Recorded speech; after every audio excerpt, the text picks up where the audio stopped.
د بلخ ولایت د سپورت مسؤلانو د غوره لوبغاړو پیژندنې او هڅونې په موخه د زون په کچه د فوټسال سیالیو د پیلېدو خبر ورکړی.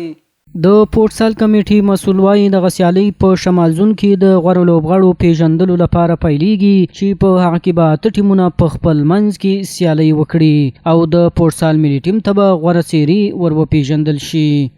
بین 8 تیم برگزار میشه. 8 تیم برگزار میشه و 4 ولایت میشه. از هر تیم 12 نفر میشه، تقریبا 100 نفر 110 نفر میشه. قهرمانی ازی میره به سوپرکپ افغانستان. له بلې خوا د بلخ ولایت د سپورت مرسیال د سپورت د ودې او پرمختګ په برخه کې د خپلو فعالیتونو یادونه وکړه. زیاته کړه چې لوبغاړو ته به لازمي اسانتیاوې برابرې کړي.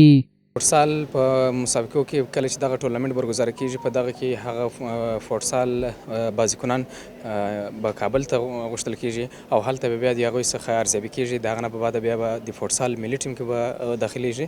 نو خوشبختانه زموږ د کمیټې فوټسال په بخش ډېر لاسته راوړنې لرو او کارکردګي مو هم کړې دي.